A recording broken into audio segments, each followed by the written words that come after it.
Do you ever find your kids lay around like sloths waiting for you to tell them what to do or waiting till the very final minute to do the things they're supposed to do? Mm-hmm. Today we're going to talk about the difference between raising independent or dependent kids.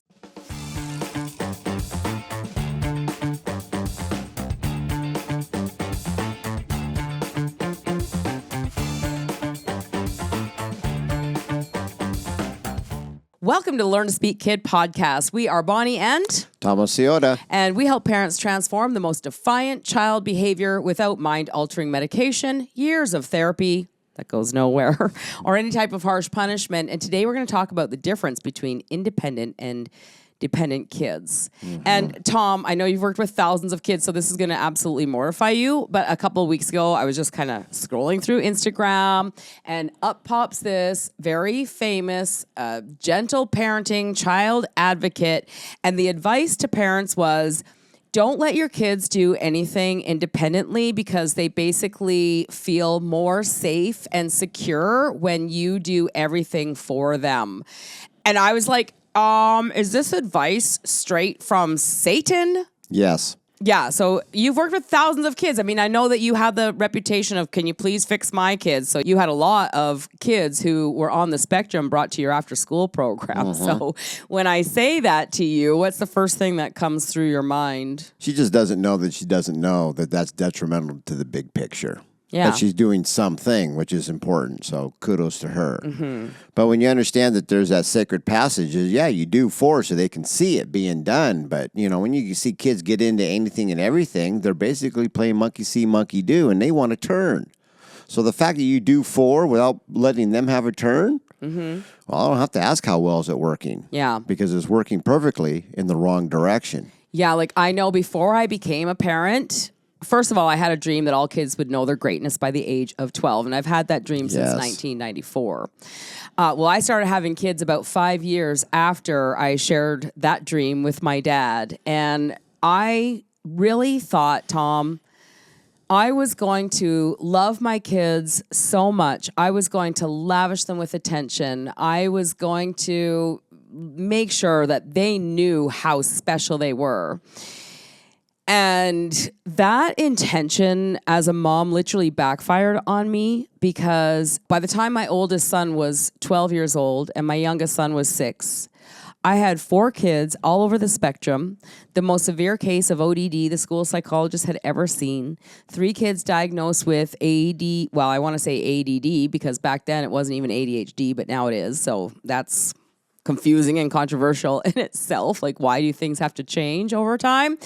Anyway, I ended up with all these kids that were on the special needs spectrum. They needed IEPs in school. I was going crazy. I was literally a leader in my life, going home, going to my bathroom, laying in fetal position, locking the door while my kids just did everything because nothing, there was no parenting method in any parenting book that brought peace to my home. And I just started to buy into the lie that chaos was normal and that teenage rebellion was normal and that these behavior disorders were normal. But I was missing the boat in many areas in my parenting life, which is why we're here today. Because when you showed me the other way, when you showed me how to create independent kids, not only did I have more peace in my house and kids who were actually getting off their butts and doing things, but I had freedom. Like I had true freedom and the tools to live my life in harmony and joy and peace. And I want that for everybody. Mm-hmm. So talk about that. How do you create independent kids? Basically, the idea is the baby starts off not really knowing much. So there's that sacred game called monkey see, monkey do. They got to see you doing things. So when you do things for your kids, the worst thing you can do is do it in secret, right? Yeah, like your job's to go watch TV. I'm busy in here cooking. Mm-hmm. So all of a sudden there's something magical happening there. Yeah. But they love to watch. Their curious George comes into play. And as soon as they can watch what you're doing, and sometimes you can even think out loud and be like, I need a spice. Where do I keep them? Oh, that's right. I keep them in here. So you're talking externally, not at them, but they can hear and watch. And so what they're doing is they're absorbing. And then there's this little part in all of us that loves to go, I want to turn. I want to do. Right? They already do it because you can see them getting into all your stuff, false or true. Well, when the baby gets into the makeup and you get angry, really, they're just playing monkey see, monkey do. Now that right there is the $1 million answer. Yeah. And when you were so open, like a flower to the sun, you just took it in and went, wow, okay. So they're mimicking me. How can I misinterpret that as mad behavior when they're just going, okay, I mimicked you. Of course, it's not going to be what you like. But now we're ready to have some training go on. That's one of the number one things that gets missed is they mimic. Now they're looking for some life skills. Yeah, because Tom, like as a mom, you go, I want to be the best mom I can be for my kids. So you start reading parenting books because you don't want to do what like your mom did. And I'm just speaking from experience. I'm sorry, Mom, I love you, but you know, and I know there was a lot of yelling going on in the house when you couldn't control me. So we're taught that children should, I don't know, like just come out of the womb knowing how to behave. And so when your 2-year-old lies, you drag him to a timeout. Or when you're a mom, you clean the house. You know, the kids go for a nap. You are to pick up the toys during that time. We're not really taught how to raise independent, strong, champion kids in the textbooks today. Yeah. Are you with me? I am. We're taught to redirect attention. We're taught that the kids should learn what the word no means. We're taught that we should use naughty time. And call it whatever you want, Super Nanny. All of a sudden, she doesn't call it naughty time, right? But I used to watch Super Nanny, and there was a naughty mat she used to put the kids on. So whatever, call it whatever you want. Timeout's a timeout. We're taught to remove privileges. And then we're taught that if we tell a child no and we remove privileges and the child has a meltdown, well, now we're taught to take the child to a doctor. And the doctor only knows symptoms. They don't really get to the root cause. And we know this in every area with autoimmune disease, with diabetes type 2. There is a root cause to these diseases, but the doctors won't tell you that. They probably don't even know it. They're just going to give you pills or do whatever it takes to remove the symptoms from the child. So what you teach, Tom, is 180 degrees different than what every other parenting expert, call it gentle, attached, peaceful, balanced, conscious, call it whatever you want. It's authoritative parenting. But what you did in your after-school program with those thousands of kids and what you showed me, and now what we're teaching hundreds of families all over the world is the complete opposite. That's why it's difficult to learn to speak kid, because the habits are completely opposite. So why don't you pick one point here today and share a tip that the parents who are listening to this can use this week to see a little bit more independence versus dependence. Get them involved in the process, right? Get them part of whatever it be. When you're doing something, make sure that they're present or they can see it. And a lot of times we miss it is that we're pushing our agenda on them and we get resistance, but we go what is called goal power. They want to go. So if we're going to go somewhere, like say camping or whatever it is, and everybody wants to go. Well, we all know that we need to prepare some things to bring.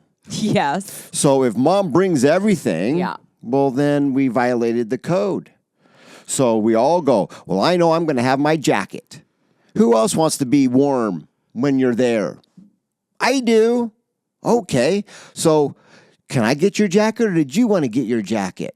So you're allowing them to be part of the process to put things in the luggage. And that's just a starting point. Have it be working together. And so what that does is it allows us to play that really fun game called Follow the Leader, where I lead and then you kind of follow, and then they can lead and you can follow. And it's that ebb and flow that allows them to have some skin in the game. Yeah, well, I love this because even without any textbooks or any program to study when I first met you, I only had you. But when I used to take the kids camping, I planned everything, where we were going to go. I packed everything. Like, the kids just kind of sat around. Mom did everything. We went camping. But when I met you, I was like, oh, okay. Well, the kids probably want to pack their own bags. So I did that. I packed my bag. We did like a little proactive, positive attention and kind of showed everybody what they would need. We're going to go camping for 2 nights. And they all went and did their thing. Well, oh my gosh. Old habits die hard because I thought, I'm the mom. I'm responsible. If they get cold, I'm going to double check their bags. And I ended up adding a sweater to my 12-year-old son's bag. Then when we showed up at the camping ground and he went into his bag and found this extra sweater, he was not appreciative. He didn't go, thanks, Mom, for going through my bag and putting in an extra sweater. He said, if I wanted that sweater, I would have put it in there. And I was like, but I thought you might get cold. But it was such a huge aha moment for me that I was creating dependency. And what they were really craving was autonomy and independency. So you nailed it right there. Yeah. I want to make, it's an emergency. Let's have some morals, ethics, and safety. And that's always going to be there. But if you would have packed that separately. Yeah. But when you actually went in and double checked it okay. that sounds good, I'm just double checking it. The message sense is like, one, you don't believe in me, you don't trust me. It's don't. And I don't care. You can put a happy face on and it sends the wrong message. Smack them and say, I love you. Which one's the winner? Right. Okay. So if you want to play that, allow them to do what they did and go, I brought mine too. That's the victory. Of course, they're going to miss something. That's called Captain Obvious. Name anything we do right first. But the fact that he got there. Now, on the side, you can have your little emergency thing. This is for you to heal and stop doing 4. Right. So when they're in the campground and all of a sudden, day 3, I'm really, really cold. I didn't pack anything. You can let them have an authentic, real experience of what it means to go, wow, I did a good thing and I learned something for next time. Have that little bit of experience. Yeah. And then say, you know what? I just happen to have something here that will keep you warm for that emergency situation that moms want to be so prepared, and the child never gets a chance to authentically learn through real life experiences. So that's the truth. Humbly, I need to add something. Mm-hmm. He didn't actually ever need the extra sweater. Because he was like, if I get cold, I'll just wrap myself in a blanket. And I'm going to cry right now because it's like they have brains and they do think. And as parents, when we can take a step back and look at the macro picture versus the little micro picture. We've literally been taught to correct child behavior in the moment. We've literally been conditioned to just react to things all day long and to just survive today. But when you take a step back and you look at the big picture, here's a 12-year-old kid that's going to be 18 in less than 6 years. Mm-hmm. They're going to be out living life on their own. At what point in time are we going to actually trust them to pack their own camping bag and to know that he thought these things through? You know what I mean? Mm-hmm. So anyways, this is a really powerful conversation. It's really, we need to start being intentional versus reactional. And if all our kids needed was parents to set all the boundaries, us to be like a supporting, loving rock for them during their emotional dysregulation, I don't know, parenting wouldn't be so hard. I think these are just not on purpose lies, but definitely lies that we have bought into as a society, that the number one thing our kids need is love and attention. That's not the truth. That's true. It's called short-term win, long-term loss. And we are losing our kids. I don't want to get too much into it right now, but we talk to parents every single day, hundreds and hundreds and hundreds of parents who are all dealing with the same thing. Kids who won't listen, kids who are constantly melting down, teenagers who are aggressive, throwing things at them, punching their mothers. It's a really hard world out there. And this is the root. What we're talking about here today is the root, because if I didn't listen to Jacob and I continued to double check all of his things and continue to overcompensate for him, we probably wouldn't even have a relationship today. You wouldn't have a relationship with him. That would be going that direction. Yes. Absolutely. So this is also happening, parents. If you've got a kid and they won't talk to you, this is the root. So there's always a way to fix it. But it's not going to be the kids rising up to know what life's like through their parents' eyes. It's got to be up to us, moms and dads, to remember what it was like to be a 15-year-old who just wanted to be seen and trusted by their parents. So to sum everything up, what is the challenge for this week, Tom, that you would like to give to the moms and dads listening that they can begin to heal their relationship with their kids? They can begin to see more independence versus dependence. Well, keep it simple as a 1, 2, 3. Yep. Do for so they can see. Then 2, start to do with. And then the big environment, the big picture is that you put yourself out of a job, mom and dad, so they can do it all by themselves. This is the sacred passage of making a transition from dependent from 0 to 2. Yep. By the time you get to 14, 15, 16, 17, 18, Yep. they should be able to do just about anything and everything all by myself. Which is what they want anyways. And that's been the name of the game since the beginning of time. Yep. So if you find yourself in a position where things don't feel right, just think real simple.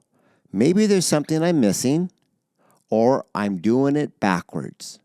And then that way it puts you in the power seat to go, I wonder which one it is. And if I change the cause, I can easily create a new effect. Absolutely. And yes, it is that simple, but God designed it not easy. Yeah, correct. And I just want to close this with this one thought. Children are a stimulus response to their environment. And so just like a plant that is wilting or dying, we don't come to the leaves and try to fix the leaves. We get to the root of the problem.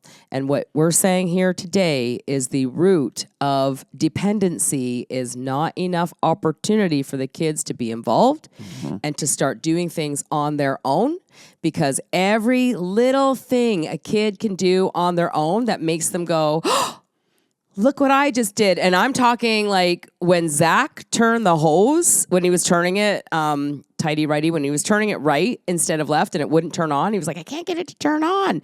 And I wanted to go save him.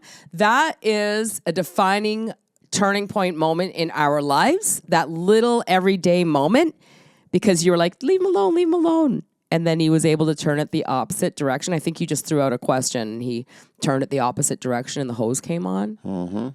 And he had an opportunity to go, I figured it out on my own. Yes. I did that. And there's just like a little seed implanted in his soul that says, I am worthy. I can do things. I am confident. Yes. I am Zachary. If you enjoyed this episode, make sure to give us a like, give us a comment, share it out with your friends, and join us in a couple days from now, because we're going to be talking about the myth of talking things through, why it's not working, and actually causing more frustration for you and your children. All right, so until we meet again, here's to our parenting success. Cheers, everyone. Bye for now. Bye for now.